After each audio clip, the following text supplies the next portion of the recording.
What is up, everybody? What is going on? Welcome to the Suit Up Geek Fix podcast. Today, we are doing a spoiler breakdown of episode 5, Hawkeye, titled Ronin. Again, spoilers. If you haven't seen the show, make sure you watch it and come back and watch it. But if you're watching us live, make sure to smash that subscribe button and comment. Leave a comment. We'll react to you guys watching the show. Did you enjoy it? Did you not like it? What do you think about this series moving forward and what it means for Spider-Man and the MCU and all of that? So let's get started, Ryan. Joining me, my man with the plan. He is Ryan. Follow him on Twitter at JustRyan again on Twitter. What's up, Ryan?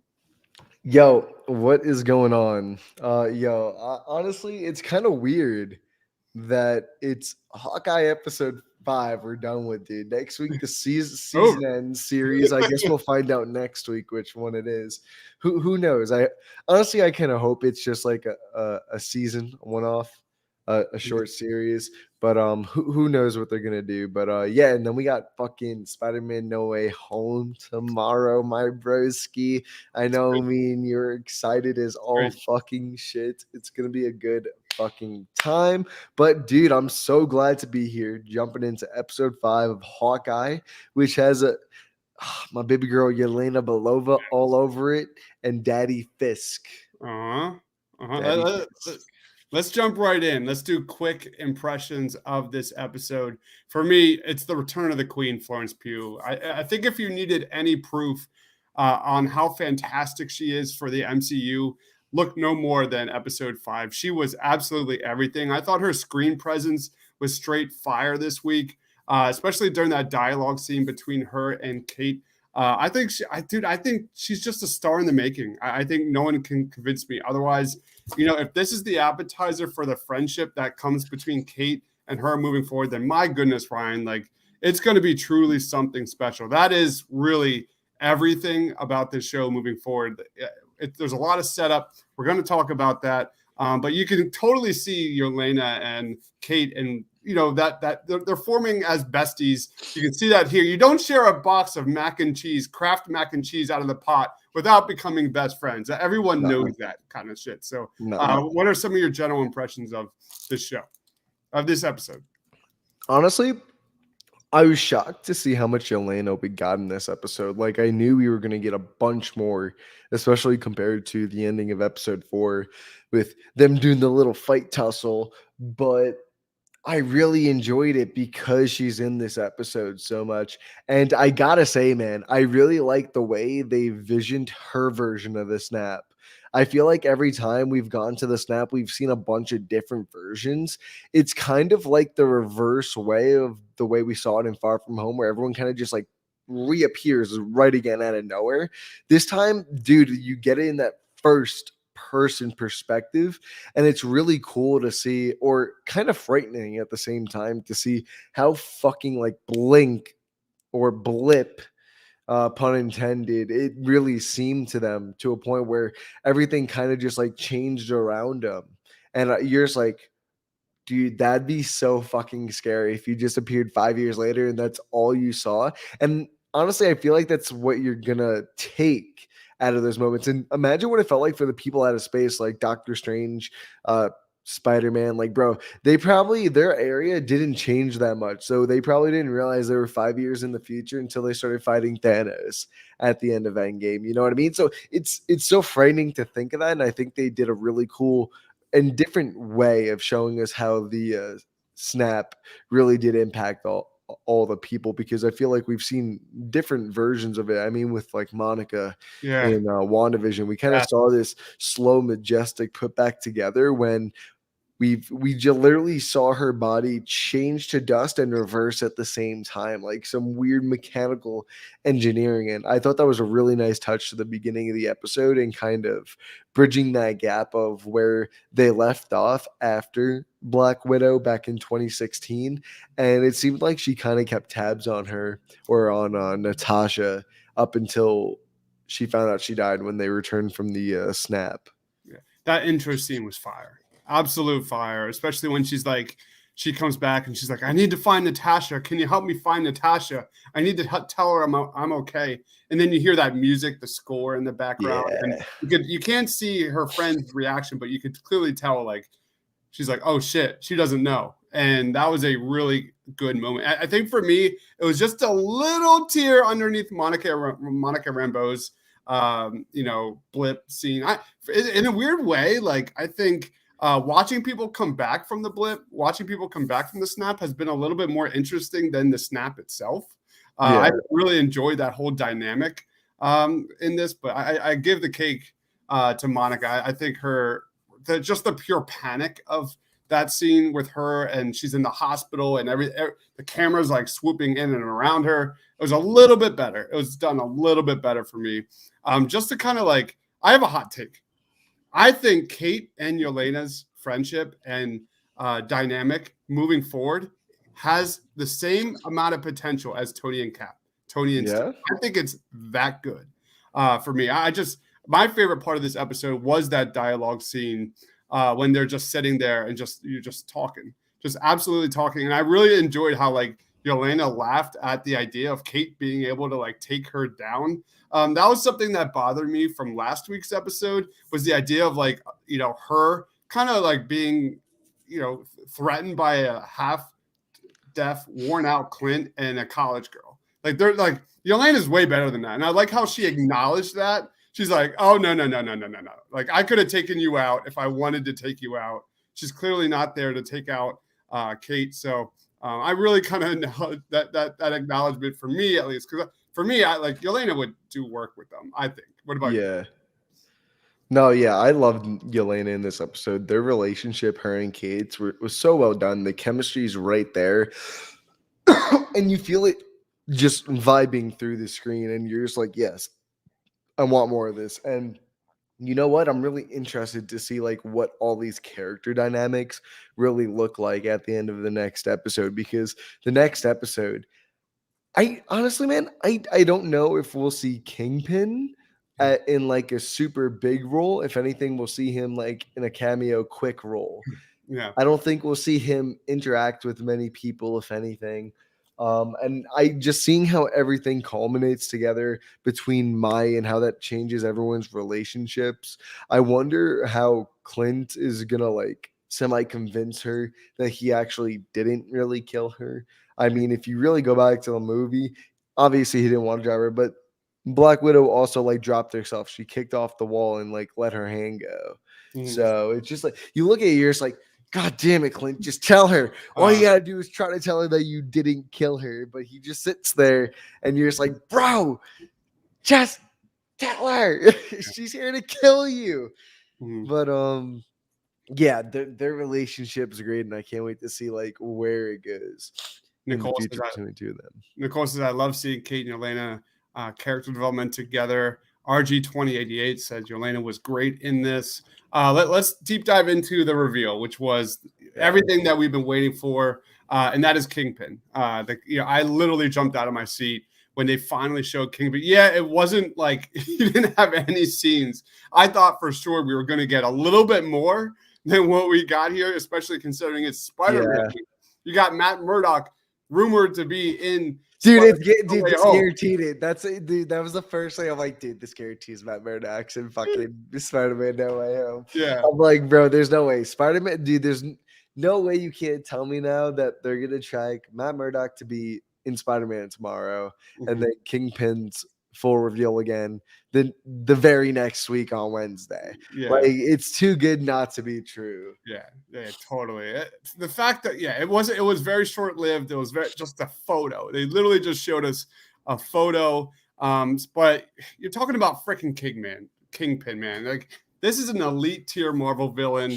You've got Vincent. He is the perfect actor for this. The idea of Kingpin, Eleanor, and Val running this like John Walker anti-hero Dark Avengers team together, you gotta love that. Like that, you got Thanos. He's like that cosmic threat that tried to fuck up everyone on a cosmic level. Kingpin is now here to take control from the inside, and I am all for this. So I thought that was like kind of part of this reveal, was that you have Eleanor, Val, and you have Kingpin kind of working together. I did not see that coming. That was really interesting because Eleanor is now we learned that. Although the Jack thing, that was kind of predictable. Like Yeah, we predicted that for a while. I predicted Eleanor like 2 weeks ago though. yeah, yeah, and Like it I was didn't think it would connect like that, sorry, but like I knew she was involved somehow. I knew Jack might have been involved with Kingpin, but to see her with Kingpin, that was the one that shocked me a little bit. But I knew she was involved somehow, especially like once they like she said she called the cops on them. Like, what, bro? This is played out right yeah, now. I She's agree. bullshitting you. Yes, I fully agree. It was predictable. We nailed it on these review shows here. But I'm starting to think that Jack is. I thought Jack was a pawn from the beginning. I'm starting to think Jack is a little bit more involved here moving forward. Like that, when you see Vera and or Eleanor and Jack, and that looked like it was all for show. That Yeah. looked like they were just trying to keep Kate in the dark, trying to keep her guessing because they know that she is hot on their trail. That's how I took it. So I love the idea that, And and I'll take one step further, man. I got another prediction here. I know we're jumping ahead into predictions. go ahead. I think there is a chance that Eleanor killed Kate's dad. I think there's definitely a chance in there that there could be I'm trying to remember what happened in that first episode. Didn't just he? off screen. They don't know. Oh, that's right. That's right. And then Eleanor just comes and So that's the thing. I don't think it would be an intentional kill if she did. okay. I think she would accidentally, or it wasn't, or some sort of unintentional kill. Regardless of how it happens, it unintentionally needs to happen because I don't believe that Eleanor would kill the father of the daughter that she loves so much, especially letting her become an archer after his death. Mhm. Seems a little odd to me, but you know what? We never really know. But man, dude, Eleanor, I'm really curious to like know what her authority level is if she's standing next to the Kingpin. Yeah. RG2888 says, "Do we think they will keep Netflix canon, or is this totally different Kingpin, just played by the same actor?" I've heard a little bit of kind of both. Both. Yeah, I've heard a Yeah. little bit of the both sides. Like, he'll be a little bit more comic book accurate, like be bigger a little bit, but he didn't look like it, at least on the photo. But it will be Matt and Matt Murdock. I forget Charlie Cox and Vincent D'Onofrio. D'Onofrio. D'Onofrio. So I think a little bit of both here. But touching back on the Kingpin, I thought the idea that you're going to have Kingpin leading a Dark Avengers team. While I would predict that Eleanor and Val are kind of like working behind the scenes to take out all the old Avengers members, so that they have like the only superhero team or super villain team out there. I think we can guess that during the snap, Matt Murdock and the crew were dusted. And I think that's how Kingpin kind of like redid his entire empire after season 3, and took that empire to a new height. You kind of have seen it from like other previous MCU shows. Like the government's super corrupt. Like we saw that in WandaVision, we saw that in different ways. Like the government's not being run well, and I could see Fisk being like nearly untouchable. In that same sense, Especially New York. definitely ingrained. Yeah, true. Yeah, honestly, this kind of worries me though at the same time because it really makes you question, going back to the question we have on screen currently, that how far are they going to go when it comes to returning characters? Because let's be real, everything was decently interconnected within that small Netflix universe they created for that short time. And if they keep bringing back these characters, it's hard to go ahead and say that it wasn't the same timeline. Because if you say it's the same timeline, you run into the problem of having to cast those same people in every other role. And I'm sure we don't want like Finn Jones to first turn as Iron Fist. Kristen Ritter, cool. I'd like to see her come back if it was like more of a season 1 Jessica Jones. Season 2 and 3 was kind of whack. But yeah, you guys get my point. That's what I'm kind of nervous going about. But maybe they can use the snap in some type of way to like explain that, but who really knows? Dude, I'm just so glad Vincent D'Onofrio is back or just in the MCU, like fully and in a role that he fucking fits in perfectly, like a Lego block, bro. Like, come on. Vincent D'Onofrio is gonna kill it.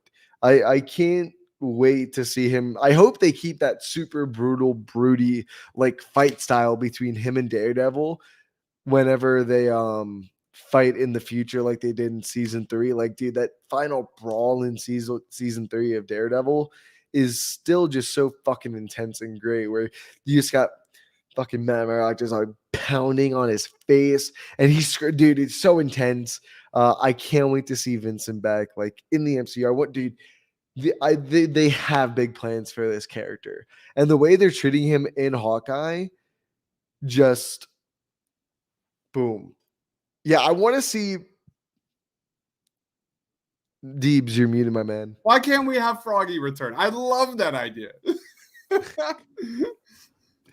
Oh man, dude, the future's bright for like the small Spider-Man character universe, we'll say right now, because I feel like a lot of the Spider-Man characters are getting loved, my man. And honestly, I'll consider Daredevil one of them. They team up so many times, and I hope, bro, could you imagine Tom Holland Spider-Man and Charlie Cox as Daredevil, bro? That, bro, if he is in the movie tomorrow, you know we will be petitioning that shit starting tomorrow. I have talked about that on previous shows here at Suit Up. Like we have talked. I remember going back like a year, like after Endgame, and being like, how can Kevin Feige top, all the arcs, Tony's arc, Steve's arc? How can he top that? That idea of Spider-Man and Daredevil just cruising the tops of New York and just stopping crime together. I will cry. I will straight out on the moment. Just waterworks in the theater tomorrow night or tomorrow afternoon. If that happens tomorrow, I'll geek out. Dude, it's gonna be that moment, dude. I'm not even gonna be like, I'm gonna be so excited where I just sit down, like I look down at my fist and I'm like, bro, everyone else is freaking out around me, and I'm just there like,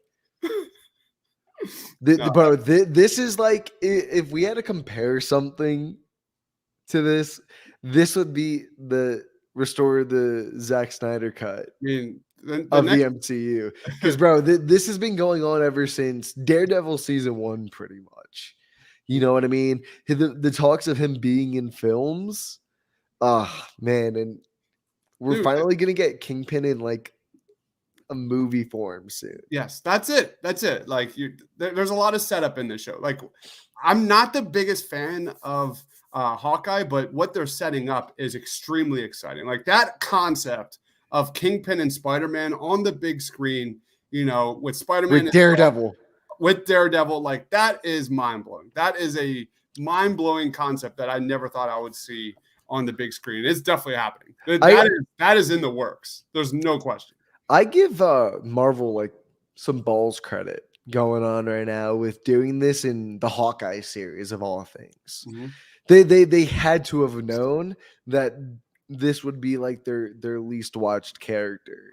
So they probably went out on a limb and was like, bro, we got to make this memorable for these people. We got to make them want to come back. And I think they could be doing it a little bit better with this character, but it's still super fulfilling, and it makes the show a little bit more that much worth it.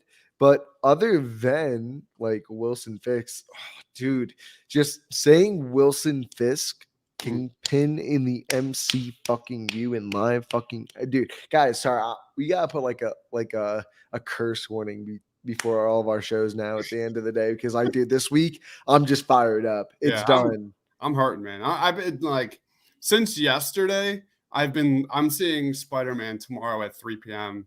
Now I've been literally just watching the clock because my work is dead right now. I work in like school systems, and like there's nothing going on, and it's just like Christmas parties, and it's like just quiet. And I have what's going on, Ryan. What's going on, Ryan? Make sure you go subscribe. Awesome content from my man Ryan. But we're here. Like, can we then piggyback off of lead this conversation? Something that I don't think is working, and I would love to hear your kind of thoughts on this. And that is Echo for me. Like, I'm really happy to see a Native American representation in the MCU. That is 100% needed. That is great. However, yes, Kingpin will probably be a main voice in that Echo spin-off series. But like, you watch this episode, it is abundantly clear that it would be way smarter to have a Yelena Belova series versus an Echo series. I don't understand this whole Echo thing. Not at all. Like, you could literally just take that out of this show and it'd be better for it. So I think that it's funny you mentioned this because I think this categorizes under my issue with what's been going on with the character. And I feel like she got introduced at the end of episode 2, 3, 4, and 5. Every episode has ended in a fight with her and Clint. And they all end the same way. No winner, it's a tie, or they both fuck off. And it feels really tiring when each episode kind of recycles what's going to happen. You know what I mean? They have this build up to a fight at the end of the episode. They have the fight, then repeat in the next episode while everything else is going on in the background. I don't think they really gave her a very small character arc that I don't think is very fulfilling. I don't think it's the worst in the world. I don't think it's like on level of Flag Smashers, in my opinion, in the Falcon and the Winter Soldier.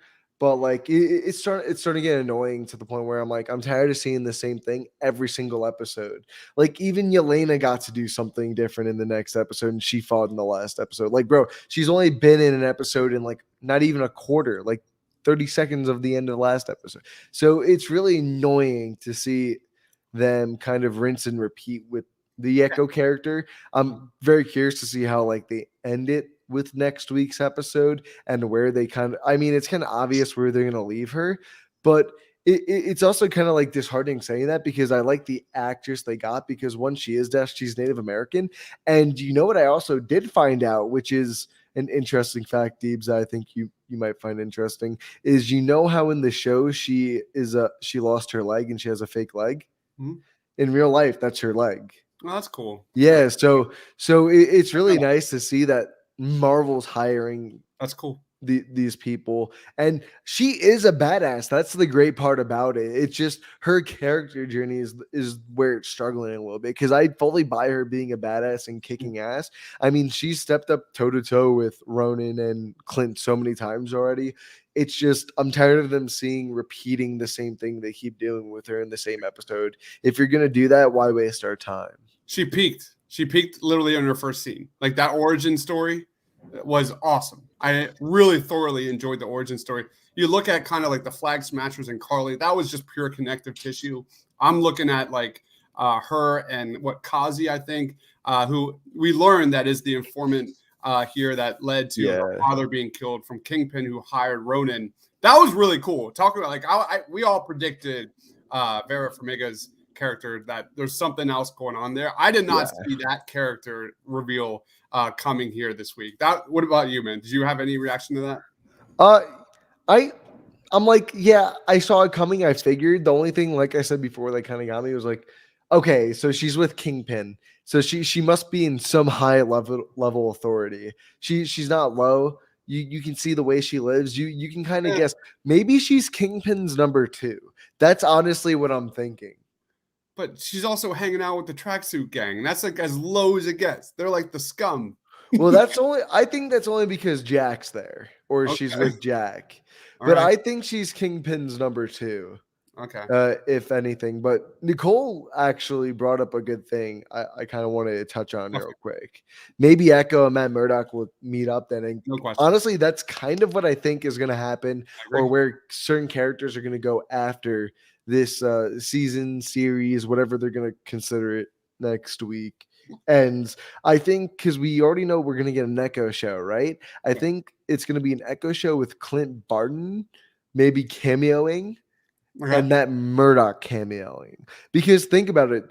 They're both one's semi-deaf and one is completely deaf.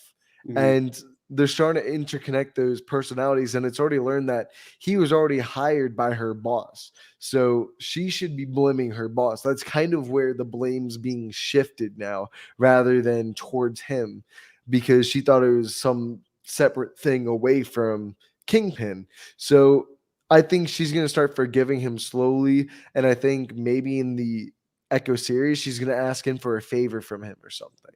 Definitely. Yeah, that's how I see Echo. Same thing with the flag smash. It's connective tissue. Yeah. It's going to reintroduce Matt Murdock. It's going to reintroduce Kingpin, and that's the excitement level. Because I went into this series thinking it was Hawkeye. We're going to learn more about Ronin. We're going to learn more about everything that was going on with him. Clint Barton was barely in this episode this week. He was hardly ever go. And that's kind of been the running take here is that I went into this thinking this is all about Clint Barton. This show is not about Clint Barton. This show is about setting up Kate Bishop. This show is about setting up Kingpin. The show is reintroducing some of those Netflix characters. And then probably the Dark Avengers with Kingpin leading that. So that's kind of a bummer on my end. It doesn't take away. The last few episodes of this series have been much, much better, but it's still not. It's still not clicking for me at least. But let's get into grades. How would you grade this week's episode, man? Man, honestly, I think the action really good as per usual. They really hit it. Like I said, the problem is it's with the same two people as it is at the end of every episode. So it kind of got lackluster seeing the same two people fight. Be like, oh my God, watch. They're going to stop fighting. No one's going to kill each other. And then they're both going to go their separate ways. And then they're going to be bad guys again in the next episode. Other than that little quirk, I really enjoyed it. I like seeing like Clint's just always so beat up. You see that he's done, and you kind of feel bad for him because you know he kind of wants to give this life up, and he keeps just getting dragged through the mud for it, for things that, you know, I think a lot of people would never understand that happened during the blip for him, losing his entire family. And you know what? I feel bad for my guy. Like, dude, go have Christmas with your family. Yeah. Like, be happy. But Kate, wonderful as ever, and it just gets me so excited for her and Yelena's future relationship, friendship. And bro, it's gonna be so hype in the next Avengers because they've already also confirmed that they're already planning Spider-Man's next crossover into other movies. So who knows? Really? Yeah, he's already confirmed for that. So the next Avengers film, bro, you know, Kate Bishop, you know, Yelena Belova, and Peter Parker, bro. Those three together are going to be fire, and I can't wait to see that.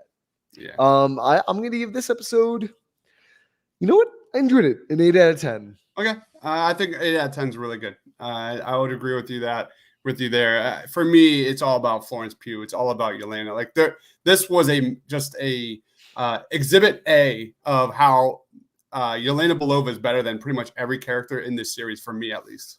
I think she is just a star. I was just her making jokes, the timing, the comedic timing was perfect. You know, she's just a badass, just a cold-hearted badass. And I was just so impressed with her because she stole every single scene in Black Widow.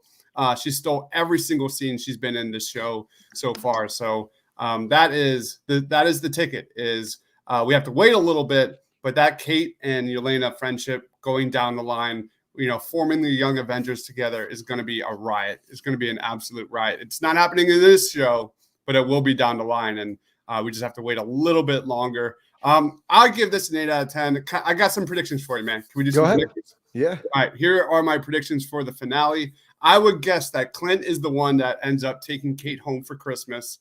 And I think he's probably also going to take Yelena home with him because, do you know why? Because Yelena meeting Clint's son. Clint named his son after Natasha. His name is Nathaniel. So I think that would be like the perfect cap, pun intended, to this, you know, giving us that Christmas moment that, you know, the theme of the show is it's dying to present. It's the Christmas theme has kind of been out the window for me. It's not worked. It's not clicked at all. But I think that would be a really cool moment for Yelena to see that. Oh wow, he named his son after Natasha, and that would be a really sweet moment. So, do you have any predictions? Or honestly, I think the way this episode is going to end is Eleanor is going to be caught by Kate, knowing that she's working with Kingpin. That family trust is going to be gone. I think whatever dispute needs to be disputed between the characters to end the season is going to be ended, obviously. Who knows how that ends, but I think Clint's going to bring Kate back with him to the family, his Yeah. family, and kind of take her in, and maybe that's where he trains her. And in between this appearance and her next appearance, that's what really brings her up to that next level. Yep. And I'm hoping that happens in something like you said with Yelena. Maybe he doesn't bring Nathaniel there, but maybe he shows pictures and shit, like some sort of knowledge that, or he at least tells her, because I don't think she'd believe him right away. I think he'd say it and she'd run off and think about it, and that's what keeps her to come back in the future. So, Are you uh, worried? Are you worried at all that there's just way too many subplots like weaving out of this for one more episode? There's only one episode left, and it's just for me like I just think there's like a little so what we too got, little jam on and too much bread on this show. Like I don't know how but they're gonna wrap this up. it all connects back to Kingpin at the end of the day, though. Okay. I think that's the thing. Everything's leading back to Kingpin. Is Okay. throughout the entire season, we've been told it's just like, or Clint's like, I don't want this going up to the big guy, her boss. He's just not good business, and it's up to his boss now, up to the boss now. So, dude, I don't know. I'm excited. I'm excited to see where things end next episode, because I'm excited to see where a lot of these characters go, and I like what they've been doing with some of them in this season so far. I'm just glad I'm not a gambling man, because I would have lost a shit ton of money that Kingpin was going to have like a big moment in this episode this week. I thought for sure that was a lot. That's what I thought for sure too, dude. I would have been a broke bitch. I would have been a broke bitch. Ryan O'Toole says, see you guys tomorrow. Can't wait. At 9:30 East Coast time, we're all seeing No Way Home. Tomorrow at 9:30 East Coast time, we're doing a spoiler review of Spider-Man No Way Home. Words can't express how fucking excited we are. We're all ecstatic. It's going to be nuts. It's going to be absolutely nuts. That's going to be like a 2+ hour show. I guarantee you. I don't even know how to like organize. Comprehend. Yeah, I know. It's going to be insane. But yeah, let's start off with plugs. Tonight we have a Spider-Man movie trivia. My man Ryan will be in on that. I've got 6 pages of Spider-Man movie trivia across the whole gambit of movies, and I promise you it's not easy. So put on your Spider-Man hat, put on your big boy Spidey pants, and you know, let's play, because it's going to be live. It's going to be a lot of fun. 8 p.m. East Coast time. Then we've got tomorrow night again the Spider-Man No Way Home review, spoiler review at 9:30 East Coast time. I might need to throw in a show like around 6 or 7. I'm not lying, Ryan. Like I'm going to be dying to talk about this. Dude, I don't know. It might be a pregame show. I don't know. We'll see. Who knows? Who knows? Also, I just want to say real quick, guys, we're very close to 100 subscribers. I think I just looked or some shit like that. We're like 85, 86. Yeah, we're 85 subscribers right now. So let's try pump to 100 subs before New Year's, guys. Don't forget, smack that subscribe button. We're going to be pumping out content just like all day this week, and it's going to be fun. Spider-Man No Way Home tomorrow. Dude, it's just going to be a blastful day of content. I can't wait to experience it with everyone and talk about it. Yep. Monumental film, baby.